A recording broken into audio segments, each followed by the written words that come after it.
Hello students, कैसे हैं आप सब। आई होप आप सब अच्छे होंगे। आईसीटी वर्चुअल क्लासरूम में आप सबका स्वागत है। मैं विकास, क्लास 10th का मैथ्स कर रहे हैं हम और चैप्टर है आपका क्वाड्रेटिक इक्वेशंस। तो क्वाड्रेटिक इक्वेशंस के कुछ और क्वेश्चंस हम प्रैक्टिस करेंगे, तो चलते हैं स्मार्ट बोर्ड। तो बच्चों, सबसे पहले आप यहाँ देखेंगे क्या गिवन है। भाई, हम कर रहे हैं नेचर ऑफ रूट्स। ठीक है, नेचर ऑफ रूट्स यानी भाई जो मूल है उनकी प्रकृति कैसी है।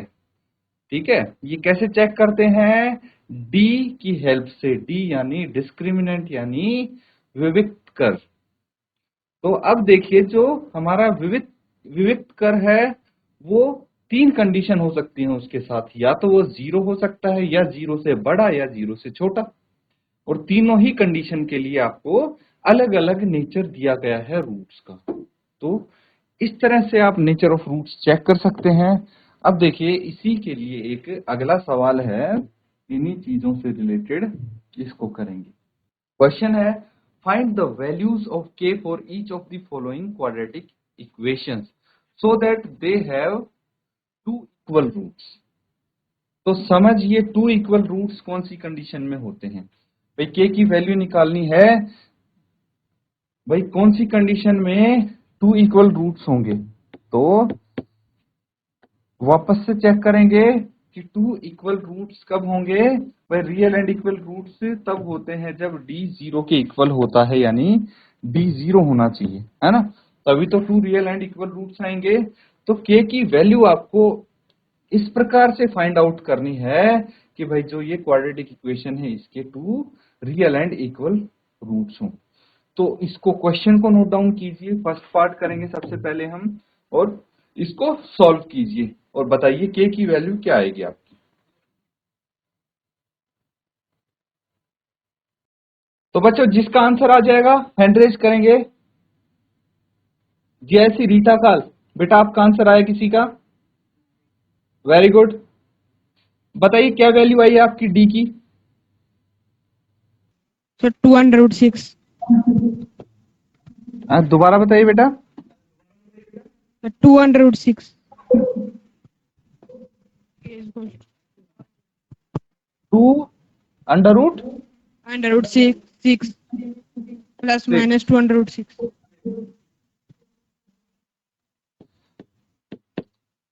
सेम होगी वैल्यू तो, है ना,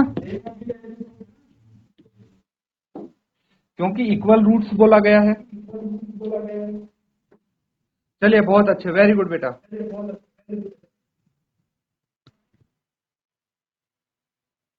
तो जीआईसी रीटा खाल से आंसर आया है टू अंडर रूट सिक्स।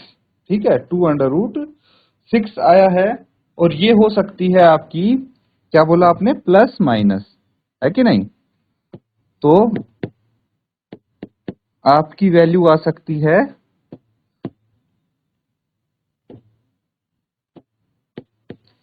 चलिए चेक करते हैं अब क्या आपका आंसर ठीक है या नहीं। उसके लिए हम स्टार्टिंग से सॉल्व करेंगे, लेकिन उससे पहले कोई और बच्चा कोई और स्कूल बताना चाहता है?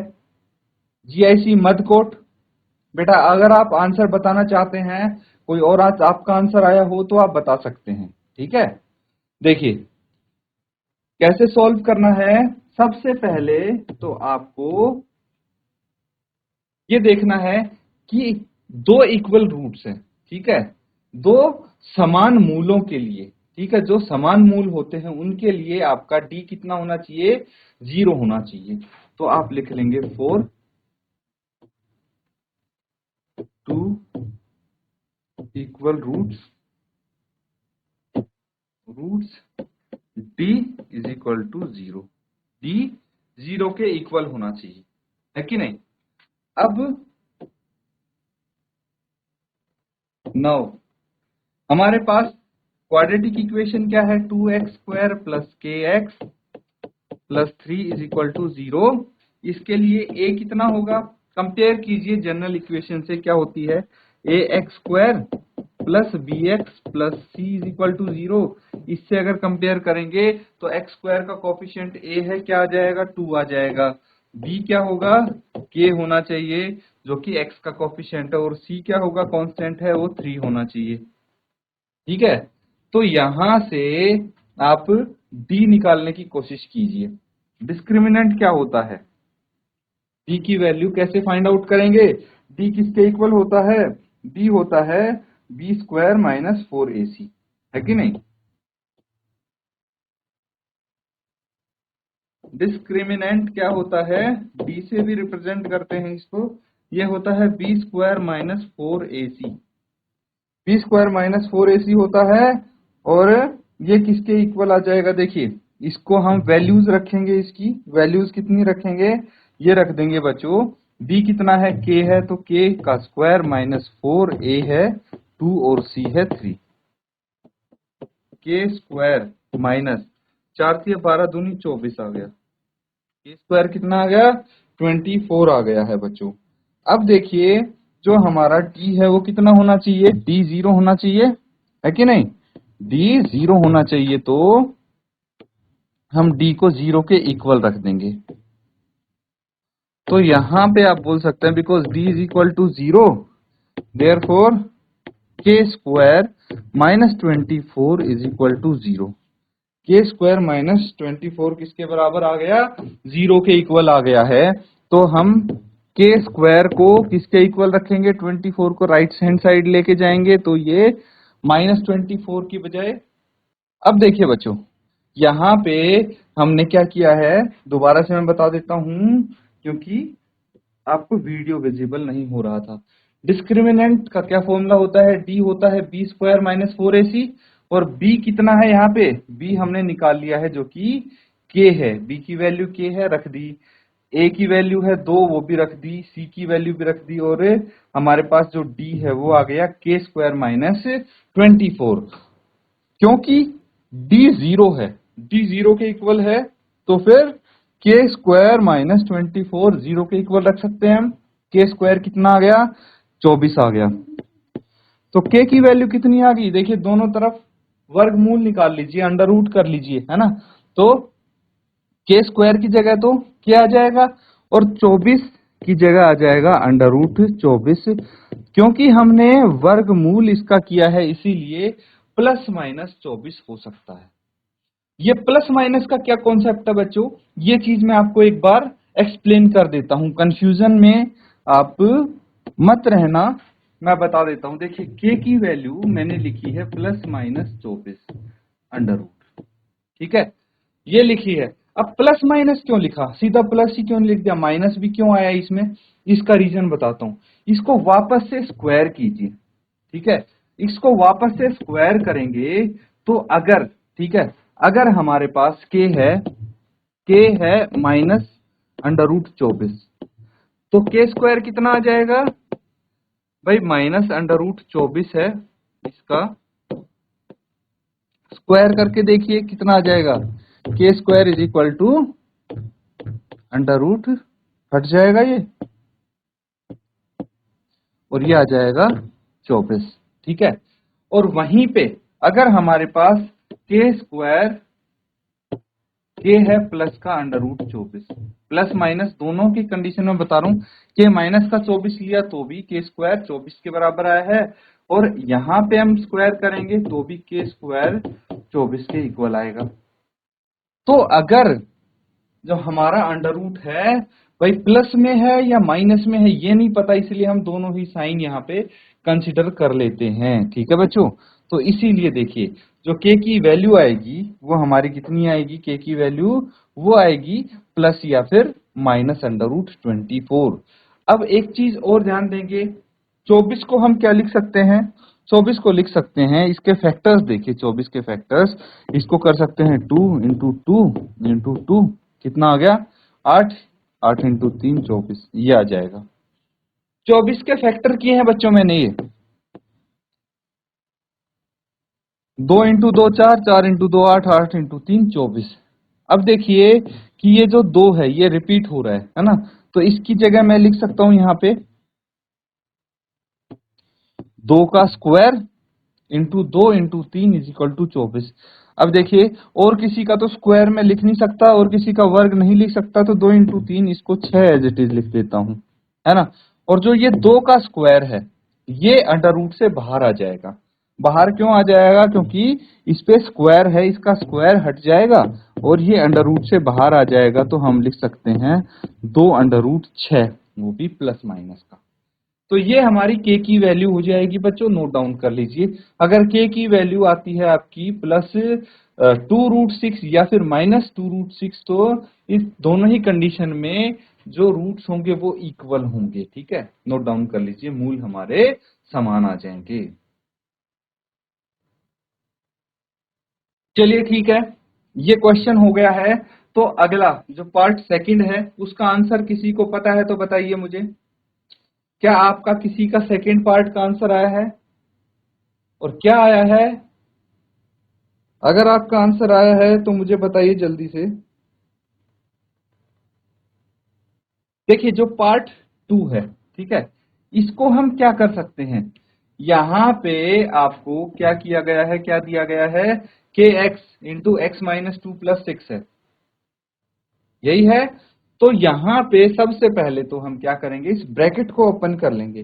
ब्रैकेट को ओपन करने के बाद क्या आएगा? kx को x से मल्टीप्लाई कीजिए तो kx² आ जाएगा, फिर -2kx+6 = 0।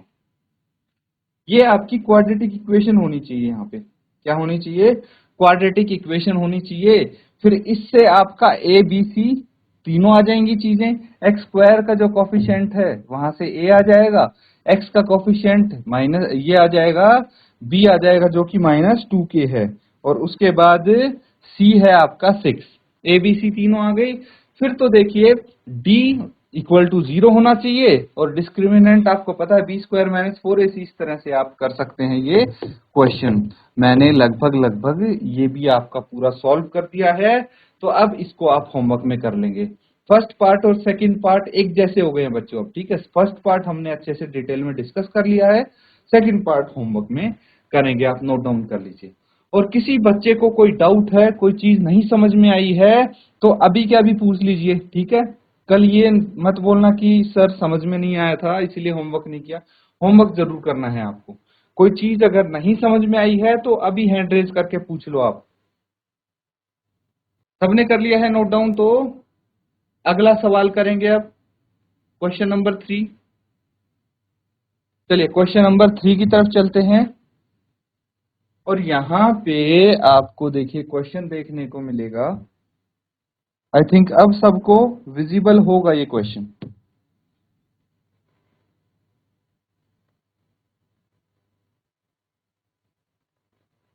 जीआईसी मध्य कोट बेटा, आप कुछ बात करना चाहते हैं तो खड़े होके बात कीजिए आप। जैसी मध्य, अगर आपको कुछ पूछना है या आंसर करना है तो सबसे पहले तो आप खड़े हो जाइए। चलिए अगला सवाल मैं समझाने जा रहा हूं आपको, ध्यान देंगे सब बच्चे।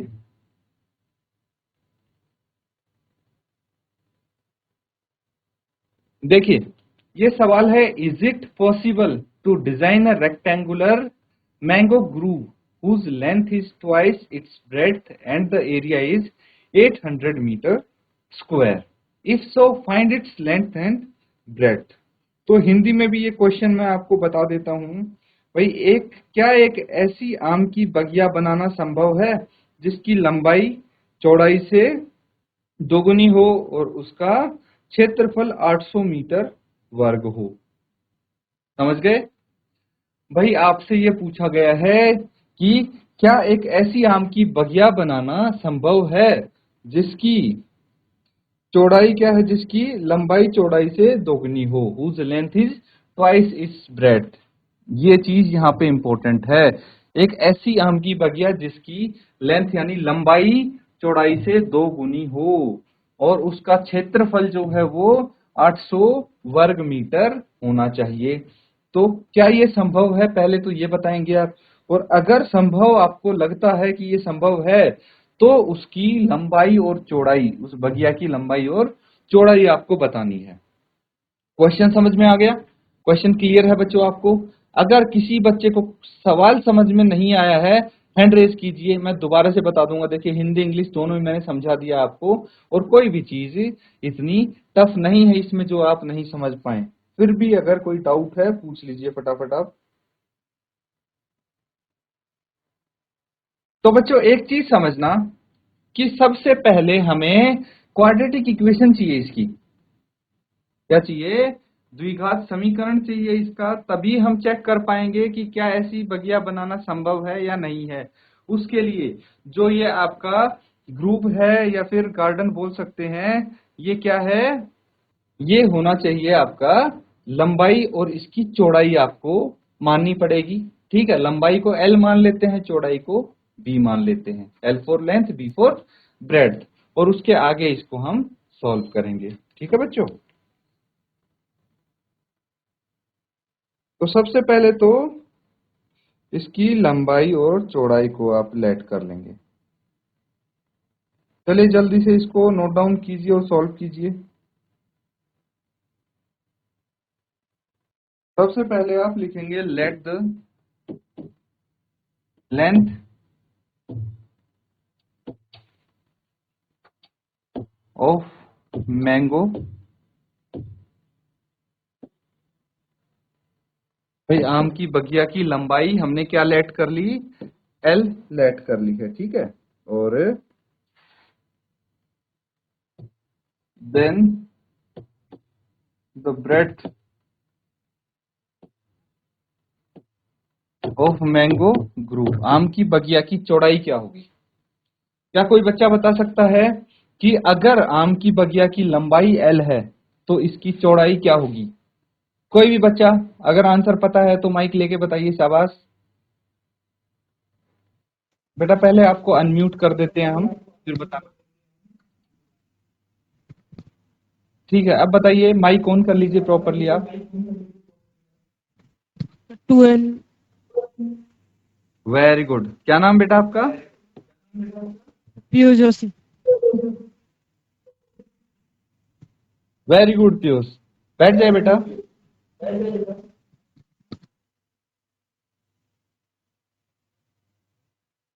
तो देखिए ये चीज आपको क्वेश्चन में ही गिवन है, सवाल में ही दी हुई है। ये कहाँ दी हुई है भाई? मैंने उसको हाईलाइट भी किया है।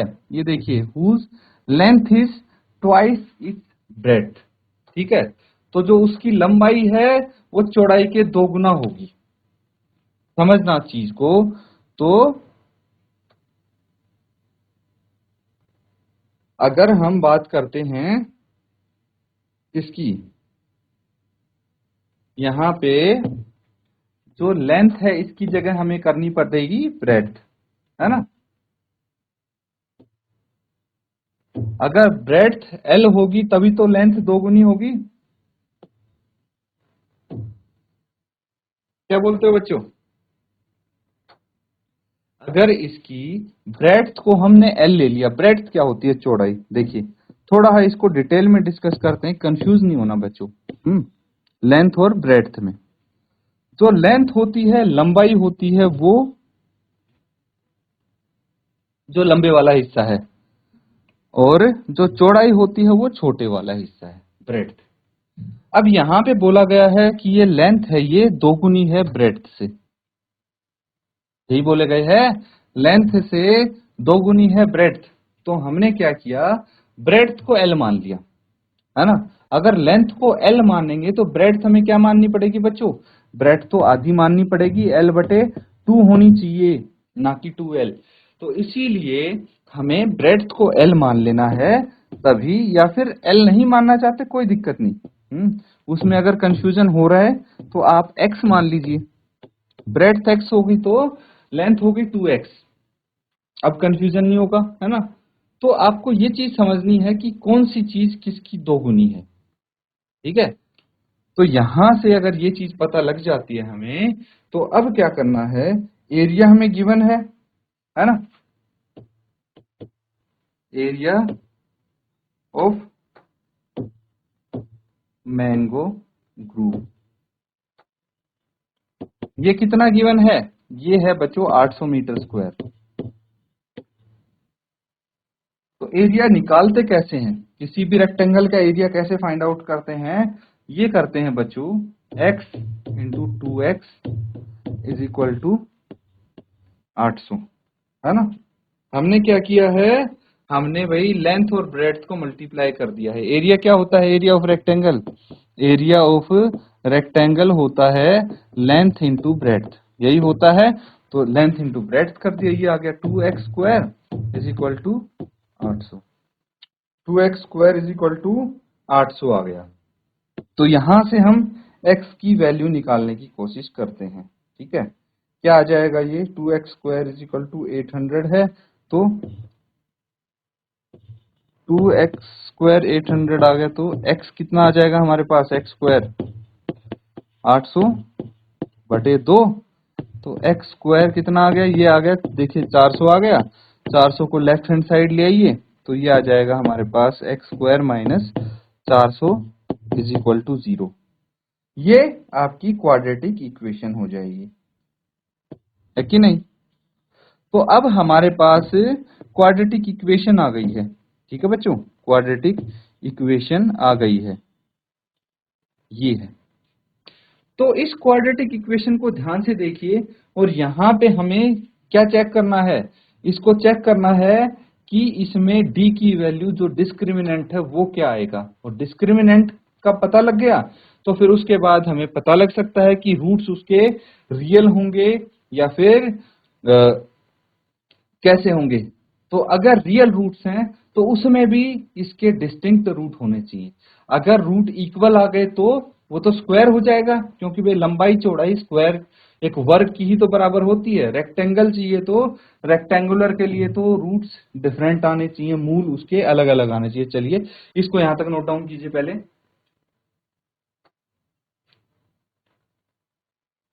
अब देखिए आपके पास आया है x square minus 400 is equal to 0, ठीक है। यहाँ पे a कितना है हमारे पास, 1 है, b कितना है, 0 है, ठीक है, और c कितना है, 400 है। देखिए मैंने इसको जनरल इक्वेशन से कंपेयर किया है, ax square plus bx plus c is equal to 0। तो bx यहाँ पे b 0 रहा होगा, तभी तो भाई bx वाली टर्म नहीं दिख रही हमें, तो इसीलिए हम d निकालने की कोशिश करते हैं, जो कि b स्क्वायर माइनस 4ac होता है। चलिए देखते हैं क्या आता है। ये तो b स्क्वायर कितना आ गया, 0 आ गया, माइनस 4 इंटू a कितना है, 1 है, c कितना है, 400 है। इसको हम आगे सॉल्व करेंगे, कितनी वैल्यू आ जाएगी, देखिए c माइनस 400 आना चाहिए आपका, c कितना आना चाहिए, माइनस 400 आना चाहिए, ठीक है। तो इसको हम देखिए माइनस 400 है, 4 इंटू माइनस 400 यहाँ पे है, ये कितना आ जाएगा, 4 चौक 16, तो ये प्लस 1600 डी की वैल्यू आ जाएगी। डी की वैल्यू कितनी आ जाएगी, 1600 आ जाएगी। तो अब क्या है बच्चों, डी की वैल्यू 1600 आ गई, तो आप बोल सकते हैं because D is greater than 0, D 0 से बड़ा है। भाई 1600 तो 0 से बड़ा होता है, और अगर 1600 0 से बड़ा है तो आप देखिए 1600 0 से बड़ा है तो कौन से रूट्स एग्जिस्ट करते हैं, कौन से रूट होने चाहिए, भाई रियल एंड डिस्टिंक्ट रूट होंगे, है ना, यही चीज सीखा था। तो अगर d 0 से बड़ा है तो आप लिख देंगे देयर को रियल एंड डिस्टिंक्ट रूट्स। तो यही एक कंडीशन है, रियल एंड डिस्टिंक्ट रूट होंगे तभी तो हम बोल पाएंगे कि भाई हमारा जो इक्वेशन है, ठीक है, जो ये रेक्टेंगुलर गार्डन है, ठीक है, इसमें जो लेंथ और ब्रेड्थ हमने लेट की है वो अलग अलग आएगी, क्योंकि x की हमारी 2 वैल्यू आ सकती हैं, ठीक है। तो इसकी मदद से आप क्या करेंगे, इसको फाइंड आउट कर लेंगे, x की वैल्यू, है कि नहीं, x की वैल्यू यहाँ पे फाइंड आउट करेंगे, क्या आ जाएगा, देखिए आपके पास x स्क्वायर कितना है, 400 है, तो x कितना आ गया, प्लस माइनस 20 आ गया, x कितना आ गया, 20 आ गया है। तो एक बात बताइए कि अगर ब्रेड्थ ब्रेड्थ होगी 20 तो लेंथ कितनी होगी, 40 होगी। और ये -20 क्यों नहीं लिया हमने? -20 इसलिए नहीं लिया क्योंकि भाई किसी भी रेक्टेंगल की लेंथ या ब्रेड्थ नेगेटिव नहीं हो सकती, है ना। लंबाई और चौड़ाई नेगेटिव नहीं हो सकती ना, तो आप बोलेंगे length can not be negative. इसको नोट डाउन कर लीजिए। तो हमारी जो इसकी मैंगो ग्रूव की लेंथ और ब्रेड था ये वो आई है 20 एंड 40। ये आपका आंसर हो जाएगा। यूनिट भी साथ में जरूर लिखें बच्चों, ठीक है। तो यूनिट मीटर आएगी, कहां से पता लगा? देखिए जो एरिया है वो मीटर स्क्वायर में गिवन है, तो लंबाई चौड़ाई मीटर में होगी, ऑब्वियस सी बात है। तो यहाँ पे ये क्वेश्चन कंप्लीट होता है हमारा। किसी को कोई डाउट है बच्चों तो पूछ सकते हैं आप।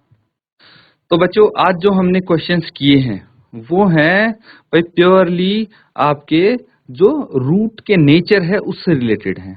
रूट का नेचर यानी वो d से पता लगता है, डिस्क्रिमिनेंट से पता लगता है, जो कि b² - 4ac के बराबर होता है। उसको हमें 0 से कंपेयर करना होता है और देखना होता है d 0 के बराबर है, बड़ा है या छोटा है।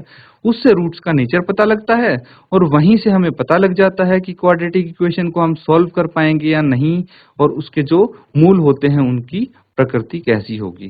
तो इस तरह से बच्चों क्वेश्चंस आप प्रैक्टिस करते रहें, और जितने ज्यादा प्रैक्टिस करेंगे उतने ही अच्छे से आप समझ पाएंगे। इसी के साथ आज का सेशन यहाँ पे एंड करते हैं। Thank you and have a nice day.